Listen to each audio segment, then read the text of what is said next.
Hello वीर, तो आज हम लोग बात करने वाले हैं हमारे फ्यूचर इंडेफिनिट टेंस के बारे में।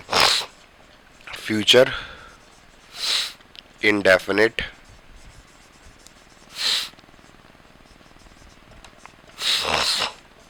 टेंस के बारे में बात करने वाले हैं हम लोग, ठीक है। तो इसका स्ट्रक्चर कैसे होता है पहले ये समझ लेते हैं, ये होता क्या है।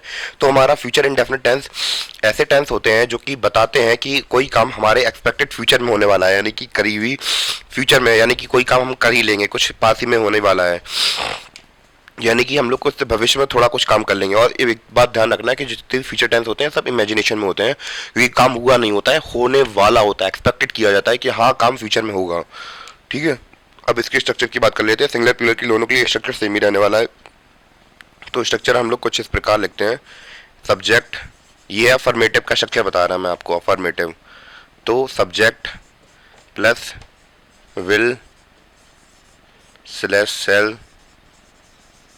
प्लस विल या सेल का इस्तेमाल करते हैं, और subject plus will shall plus verb की फर्स्ट फॉर्म प्लस ऑब्जेक्ट, ये हमारा रहने वाला है स्ट्रक्चर किसका, अफर्मेटिव का। अब बात करते हैं नेगेटिव के स्ट्रक्चर की, इसके फ्यूचर इंडेफिनिट के नेगेटिव के स्ट्रक्चर की बात कर लेते हैं।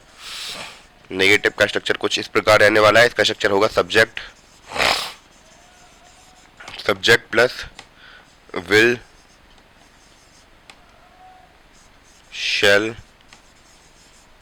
प्लस नॉट प्लस वर्ब की फर्स्ट फॉर्म प्लस ऑब्जेक्ट।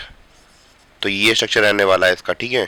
इसके बाद बात करते हैं इंटेरोगेटिव के बारे में। इंटेरोगेटिव, ठीक है। इंटेरोगेटिव का स्ट्रक्चर कैसे बनता है हमने वो पहले डिस्कस कर लिया था कि जो इंटेरोगेटिव होता है कि जो हेल्पिंग वर्ब होती है वो आगे आ जाती है। क्या होती है? हेल्पिंग वर्ब आगे आ जाती है।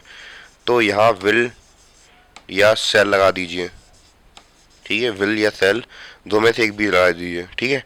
इसके बाद इस्तेमाल कर लेंगे इसका सब्जेक्ट का। तो सब्जेक्ट लगा देंगे अपना, सब्जेक्ट, ये सी बनाया, सब्जेक्ट लगा दिया, सब्जेक्ट लगाने के बाद हम लोग प्लस लगाएंगे। इसके बाद वर्ब की फर्स्ट फॉर्म प्लस ऑब्जेक्ट। ये हमारा इस प्रकार कुछ स्ट्रक्चर रहने वाला है इंटेरोगेटिव का। उम्मीद है कि आपको समझ में आया हो।